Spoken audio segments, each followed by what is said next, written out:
오늘 또 선포되는 이 말씀이 나에게 주시는 하나님의 말씀이라고 믿음으로 믿고 받아들이시는 성도님들에게 하나님의 놀라운 축복이 함께 하실 줄을 믿습니다. 우리가 살아가고 있는 이 사회가 바르고 정의롭고 정직한 사회가 되기 위해서 우리들에게 가장 필요한 것은 무엇일까요? 그것은 바로 사회 구성원인 각자가 자기의 위치를 기억하고 그 자리에서 자기의 본분을 지키는 삶을 살아갈 때에 그 사회는 밝고 건강하고 정의로운 사회가 되는 것입니다. 우리가 본분을 지키는 삶을 살아가려면 먼저 자기의 신분, 자기의 위치를 기억해야 합니다. 그리고 그 다음에는 자신에게 주어진 책임을 사명에 최선을 다하는 삶을 살아야 하는 것입니다. 예를 들면 학생이면 학생이라는 본인의 신분을 기억하고 그 신분에 맞는 일에 최선을 다하는 것입니다. 선생님 말씀에 순종하고 학교의 규칙을 잘 지키면서 공부를 열심히 하는 것이 학생의 본분을 다하는 것입니다. 공부를 잘하는 것이 아니라 열심히 최선을 다하는 것입니다. 그리고 선생님은 학생들을 차별하지 않고 사랑으로 대하고 그들에게 지식만을 가르치는 것이 아니라 참 스승이 되어서 그들을 바른 길로 인도하는 삶을 가르치는 교사가 될 때에 그 학교가 올바른 학교라고 말할 수 있습니다. 그럴 때 학교는 학교다운 학교가 되는 것이며 정의가 살아있고 사랑이 넘치는 학교로서 학교의 본분을 다하는 공동체가 되는 것입니다. 이것은 사회에서도 가정에서도 마찬가지입니다. 각 구성원인 각자가 자기의 위치를 기억하면서 그 위치에 맞는 일에 최선을 다할 때에 그 사회는 건강한 사회가 되는 것입니다. 그러나 각자의 본분을 망각하고 자기의 뜻대로 자기가 원하는 삶을 살아갈 때에 그 사회는 어떻게 되겠습니까? 학생이 학교에서 공부는 안 하고 매일 게임을 하거나 친구들과 싸우고 선생님 말씀에 순종하지 않는다면 그 학교는 어떻겠습니까? 또한 선생님은 학생들을 차별하고 그저 지식을 전달하는 일에만 몰두한다면 그 학교는 학교로서의 본분을 다하지 못하는 학교가 됩니다. 모든 학생들과 선생님들이 불안한 학교가 되는 것입니다. 이 사회도 마찬가지입니다. 각 사회를 구성하는 구성원들이 자기의 본분을 잊어버리면 그 나라는 정의가 사라지고 혼란만이 남게 됩니다. 무질서하고 강자가 약자를 억압하는 사회가 되는 것입니다. 특별히 오늘 본문의 말씀은 각자의 본분을 기억하지 못하고 자기의 욕심과 욕망을 따라 살아갈 때에 그 사회가 얼마나 혼탁한 사회가 되는가를 우리에게 잘 보여주고 있습니다. 우리는 오늘 본문의 말씀을 통하여서 다시 한번 우리에게 주어진 본분이 무엇인가를 깨닫는 시간이 되기를 소망합니다. 그리하여 우리에게 주어진 본분에 최선을 다하는 온전한 성도의 삶을 살아가는 우리 모두가 다 되기를 소망해 봅니다. 오늘 본문 1절의 말씀을 보겠습니다. 내가 또 이르노니 야곱의 우두머리들과 이스라엘 족속의 통치자들아 들으라, 정의를 아는 것이 너희의 본분이 아니냐라고 말하고 있습니다. 오늘 본문의 1절을 보면 미가 선지자는 야곱의 우두머리들과 이스라엘 족속의 통치자들을 향하여서 말하고 있습니다. 미가 선지자는 자신의 말을 들어야 하는 대상을 야곱의 우두머리들과 이스라엘 족속의 통치자들이라고 말합니다. 여기에서 우리는 선지자의 심판의 대상을 단순하게 그 나라의 우두머리들과 통치자들이라는 그들의 신분과 유치에만 집중해서는 안 될 것입니다. 물론 미가 선지자가 말하는 대상은 우리 우두머리들과 통치자들로서 이스라엘과 유다 백성들의 지도층에 대한 그들의 심판에 대해서 말씀하고 있습니다. 그러나 우리는 미가 선지자가 이 통치자들을 향하여 말할 때에 그들에게 야곱과 이스라엘이라는 사실을 강조해서 반복하고 있다는 사실에 집중해 보아야 합니다. 그러면 미가 선지자는 이들에게 왜 야곱과 이스라엘이라는 말을 반복적으로 사용하고 있습니까? 그것은 이들이 단순하게 한 나라의 그냥 정치적인 지도자들로서 부패를 저질렀기 때문에 문제가 있다는 사실을 말하는 것이 아닙니다.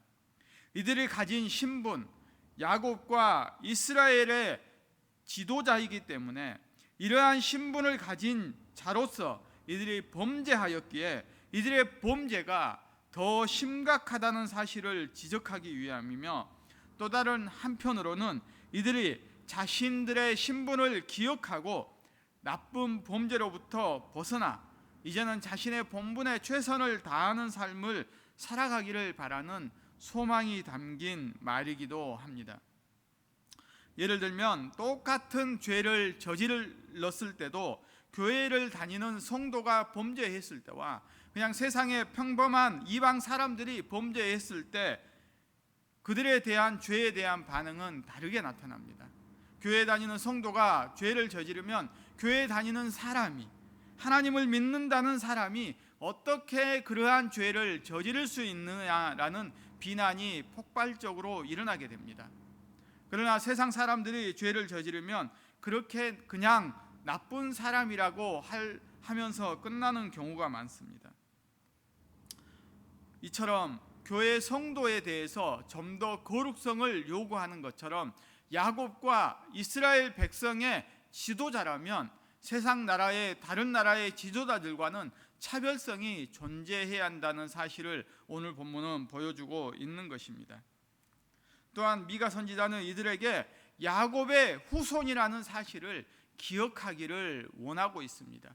이들이 야곱의 후손이라는 사실을 깨닫기를 원하고 있습니다. 하나님께서 아브라함과 이삭과 야곱을 선택하셨던 것처럼 너희들을 선택하셨다는 사실을 기억하라는 권면의 말입니다.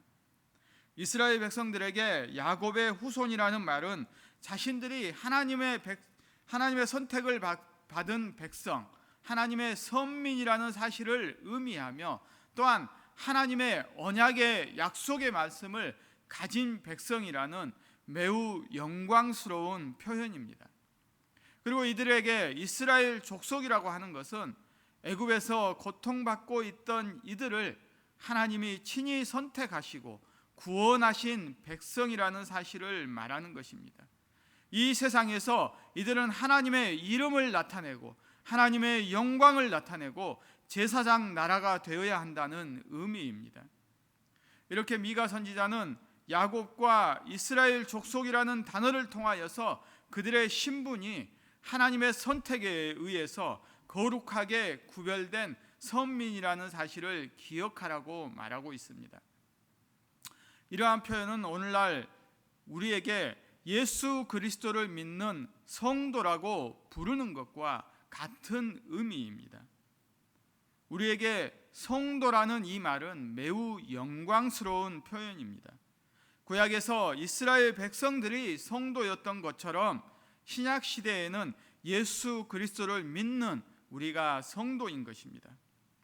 그런데 이처럼 거룩하고 매우 영광스러운 성도라는 의미를 요즘의 성도들은 매우 무가치하게 여기는 경우가 많이 있다는 것입니다. 우리가 성도가 되었다는 것은 나의 선택으로 된 것이 아니라 하나님의 선택으로 의해서 된 것입니다. 예수 그리스도의 십자가의 공로로 우리의 죄가 용서받았다는 사실을 말합니다. 이스라엘 백성들이 하나님에게 속한 하나님의 백성이 되었던 것처럼 성도인 우리는 예수 그리스도의 십자가의 공로로 이 세상과 구별되어 하나님의 백성, 하나님의 선민이 되었다는 말씀인 것입니다.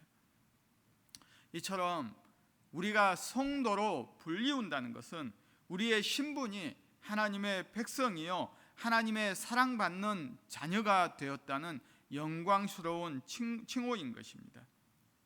그런데 이스라엘 백성들이 죄로 인하여 자신들을 향한 거룩한 칭호인 야곱과 이스라엘이라는 이름을 더럽히고 그 이름에 대해서 무감각해졌던 것처럼 오늘날 성도들이 성도라는 거룩한 이름에 대해서 오히려 그 이름을 영광스럽게 여기기보다는 그 이름을 더럽히고 그 이름을 수치스럽게 여기고 그 이름에 대해서 무감각해지고 있다는 사실입니다. 이렇게 자신의 신분에 대해서 무감각해질 때에 어떠한 일이 벌어질까요? 자신에게 주어진 본분을 잃어버린 삶을 살아가게 됩니다. 자신의 욕심과 욕망만을 위해서 살아가게 됩니다. 이방 사람들과 세상 사람들처럼 하나님을 믿지 않는 똑같은 삶을 살아가게 됩니다. 이방 사람들처럼 자신의 욕심을 위해서, 자신의 이익을 채우기 위해서 수단과 방법을 가리지 않는 삶을 살아가게 되는 것입니다. 오늘 본문 2절의 말씀입니다. 너희가 선을 미워하고 악을 기뻐하여 내 백성의 가죽을 벗기고 그 뼈에서 살을 뜯어라고 말씀합니다. 자신의 본분을 잃어버린 사람은 선을 미워하고 악을 기뻐하는 삶을 살아가게 됩니다. 이들은 오히려 악한 것을 선하다고 주장하며 선한 것을 악하다고 주장하는 이율배반적인 삶을 살아가게 됩니다. 자신들이 행하는 모든 행위는 악하지 아니하고 선하다고 포장하게 되는 것입니다. 사랑하는 성도 여러분, 이스라엘 백성들이 기억해야 할 자신들의 본분이 무엇이었습니까? 그들은 이 땅 가운데 하나님의 공의, 정의를 이 땅 가운데 실현하는 삶이었습니다. 그런데 이들은 하나님의 공의가 아니라 자신들이 내세우는 정의가 하나님의 공의인 것처럼 주장하면서 악을 선으로 바꾸는 만행을 저질렀습니다. 잘못된 것을 잘못으로 인정하지 않은 뻔뻔하고 파렴치한 모습이 바로 이들의 모습인 것입니다. 악을 선으로 바꾼 이들이 행하는 일이 어떤 일이었습니까? 이들은 자신들이 돌보아야 할 백성들을 양과 같이 취급하였다고 말합니다. 그들은 목자가 되어서 백성들을 돌보고 바른 길로 인도해야 하지만 그들을 자신들에게 필요한 짐승처럼 취급했습니다. 우리나라의 어느 정치인이 국민을 개, 돼지로 취급한다는 말과 너무나도 같은 말이 바로 오늘 본문 2절의 하반절과 3절에 있는 말씀인 것입니다. 그들은 자신들이 돌보아야 할 백성들을 양을 잡아먹듯이 백성들을 잡아먹는다고 말합니다.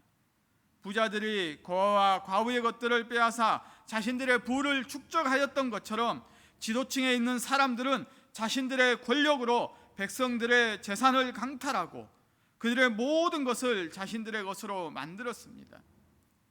사람들이 양을 잡기 위해서 가죽을 벗기는 것처럼 백성의 가죽을 벗기고 그 뼈에서 살을 뜯어 양식을 취하는 것처럼 백성들에게 살을 취하여 그들의 재산을 착취하였던 것입니다.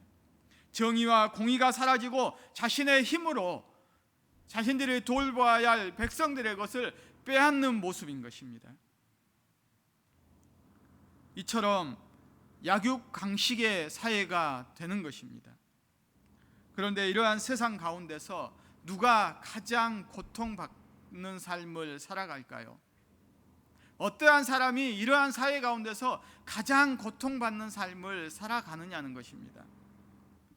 우리가 살아가는 세상이 악해지면 악해질수록 가장 고통받는 사람은 바로 올바른 신앙을 가진 사람들입니다. 오늘 본문에서 이스라엘의 지도자들의 핍박을 받는 사람들이 누구였습니까? 같은 하나님의 선민인 하나님의 공동체의 바른 신앙을 가진 백성들이었습니다. 이들은 같은 동족에게서 오히려 핍박을 받았습니다. 보호를 받아야 할 그들로부터 오히려 세상 사람들, 이방 사람들에게 당하는 핍박보다 더한 핍박을 당하고 있는 것입니다. 이러한 상황 가운데 있는 믿음의 성도들의 마음이 얼마나 슬프고 낙심이 될까요? 자신들은 끝까지 믿음을 붙들고 하나님을 향한 믿음으로 선을 행하며 살아가는데, 그러면 그럴수록 더욱더 큰 핍박이 몰려오고 있다고 생각해 보십시오. 그런데 그러한 핍박이 다른 믿지 않는 사람들이 아니라 우리가 같은 하나님의 백성이라고, 같은 믿는 사람이라고 여기는 동족으로부터 이러한 고난이 온다면 우리는 얼마나 낙심하고 실망하게 될까요? 만약 우리가 이러한 핍박을 당한다면 성도님들의 마음은 어떠한 마음이겠습니까? 만약 우리가 세상 사람들에게 핍박을 당하고 사기를 당하였다면 그냥 내가 어리석어서 그렇다고 생각하거나 그들을 욕하면서 끝낼 수 있지만, 같은 믿음의 성도들에게, 예수님을 믿는다 하는 사람들에게 핍박을 당한다면 우리는 엄청난 충격을 받게 되고 우리의 신앙의 뿌리가 흔들리는 지경에 처하게 될 것입니다.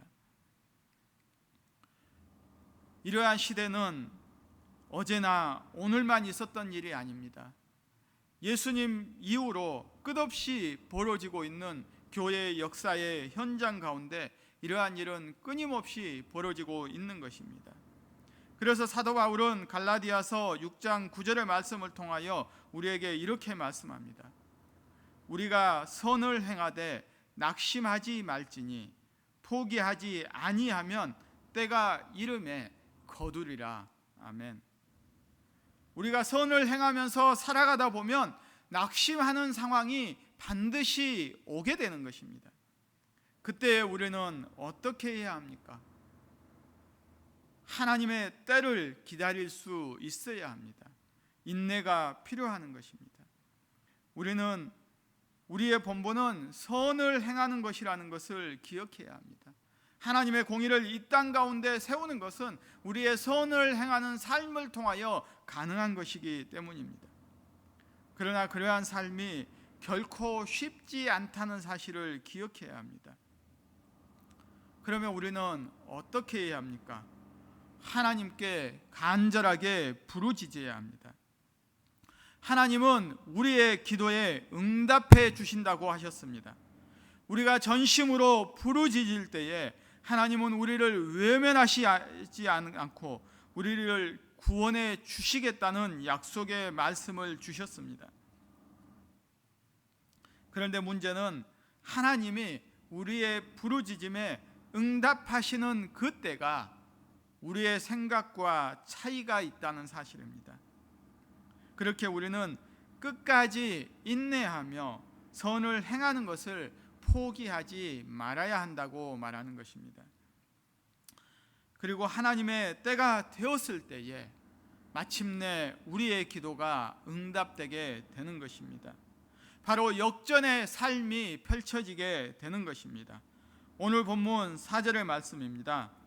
그때에 그들이 여호와께 부르짖을지라도 응답하지 아니하시고 그들의 행위가 악했던 만큼 그들 앞에서 얼굴을 가리시리라. 그때는 바로 하나님의 심판의 때를 말씀합니다. 하나님의 심판하시는 때가 되었을 때 백성들의 고열을 빨아먹고 그들의 배를 채웠던 사람들에게 하나님의 진노의 심판이 임하게 됩니다. 그리고 그때에 그 백성들을 핍박하였던 그들이 아무리 하나님께 부르짖을지라도 하나님께서는 그들의 기도에 응답하시지 않겠다고 말씀하는 것입니다. 사랑하는 성도 여러분, 우리는 여기에서 매우 중요한 사실을 깨닫게 됩니다. 우리의 기도가 아무리 간절하고 아무리 부르짖을지라도 응답되지 않는 이유가 무엇인지를 우리는 발견하게 되는 것입니다. 우리의 기도가 응답되지 않는 첫 번째 이유는 하나님의 응답의 때가 되지 않았기 때문입니다. 이스라엘 백성들이 애굽에서 출애굽을 할 때도 하나님께서는 이스라엘 백성들의 부르짖음을 들으셨다라고 이야기를 합니다. 그러나 그들의 구원은 하나님의 때가 되었을 때 모세를 통하여 보내시어 이스라엘 백성들을 구원하여 주셨습니다. 그리고 오늘 본문에 이스라엘 백성들의 지도자들의 각종 탄압과 핍박을 받고 있을 때에 이스라엘 백성들은 하나님께 부르짖었습니다. 그러나 하나님의 응답의 때는 하나님의 심판의 때가 되었을 때 그 기도의 응답이 이루어졌습니다. 이처럼 기도의 응답의 때는 우리가 알지 못하는 하나님의 때가 될 때에 응답이 이루어진다는 사실입니다. 그렇기에 우리는 결코 기도하는 일을 쉬지 말아야 합니다. 하나님께서 반드시 우리의 부르짖음에, 우리의 기도에 응답해 주실 것이라는 이 믿음으로 끝까지 기도하는 일을 멈추지 말아야 합니다.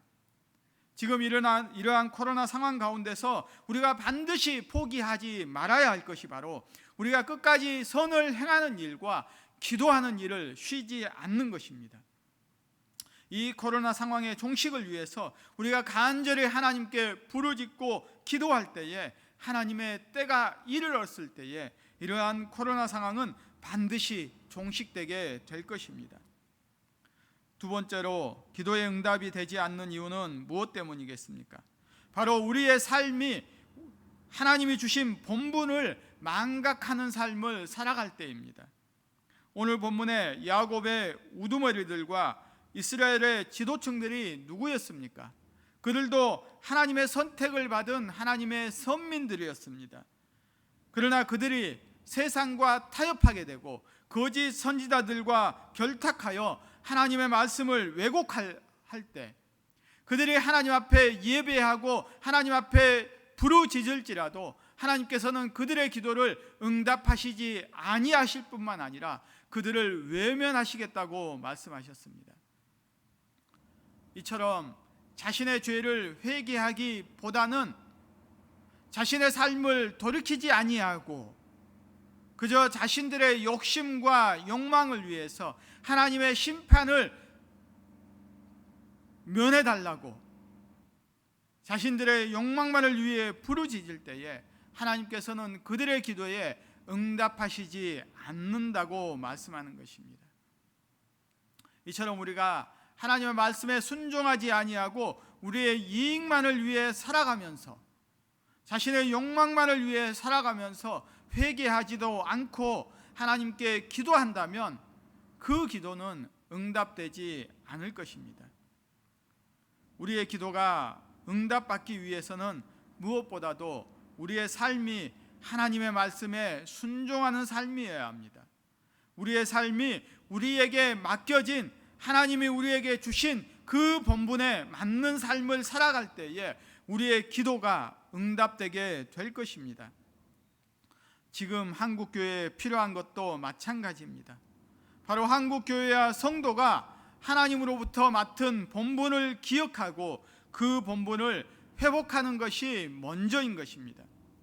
교회의 본분은 이 땅 가운데 하나님의 영광을 나타내는 것이며 하나님의 정의와 공의를 세우는 것입니다. 그리고 죽어가는 이 세상의 영혼들을 구원하는 것입니다. 교회를 통하여 정의가 바로 세워질 때 하나님께서 한국 교회를 통하여 부흥의 역사를 다시 일으키실 것입니다. 우리 동산교회가 하나님의 영광을 나타내고 이 지역에 죽어가는 영혼을 구원하는 교회가 될 때에 하나님께서 다시 한번 동산교회의 부흥을 허락하실 것입니다. 이제 말씀을 맺도록 하겠습니다. 우리는 오늘 본문의 말씀을 통하여 야곱과 이스라엘의 지도층이 하나님의 선민으로서 자신들에게 맡겨진 본분인 하나님의 정의를 세우는 삶을 잊어버린 모습에 대해서 살펴보았습니다. 그들의 삶은 하나님의 정의를 이 땅 가운데 실현하는 것이었지만 이들은 선을 미워하고 악을 사랑하는 삶을 살았습니다. 그들에게 정의는 오직 자신들의 부를 채우는 것이었습니다. 하나님의 공의와는 무관한 삶을 살았습니다.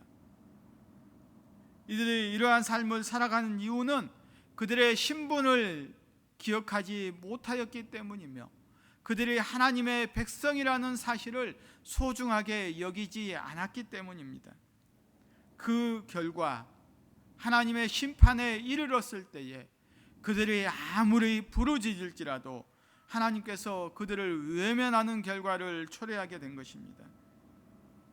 사랑하는 성도 여러분, 이 세상의 명예와 권력과 부만을 쫓았던 이들의 삶이 세상적으로는 성공한 삶으로 보일 수 있지만 그 삶은 영원한 삶이 아니었습니다.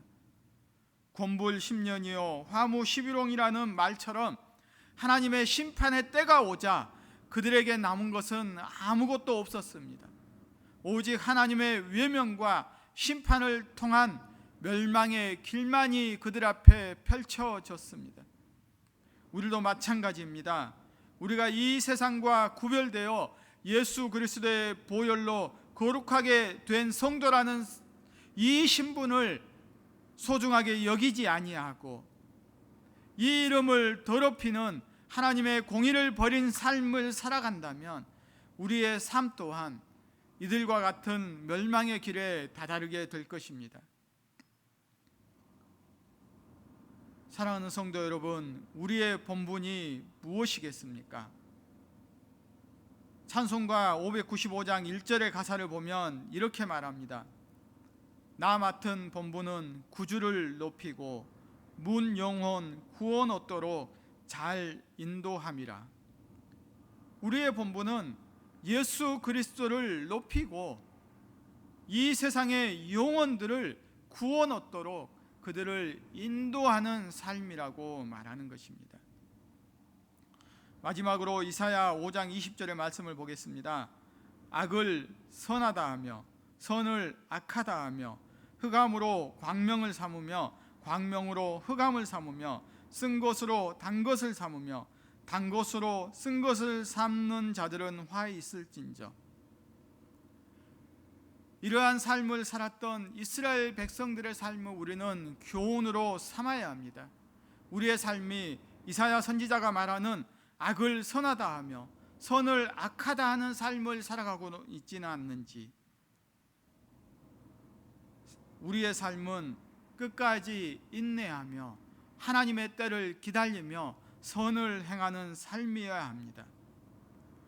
이러한 삶이 바로 세상에서는 실패한 삶처럼 보일지 모르지만 하나님의 심판의 때가 오면 우리는 실패자가 아니라 성공자라는 사실을 깨닫게 될 것입니다. 끝까지 성도로서 본분을 다하는 삶을 살아서 모두가 구원 얻는 동산의 모든 성도님들이 다 되시기를 소원합니다. 아멘.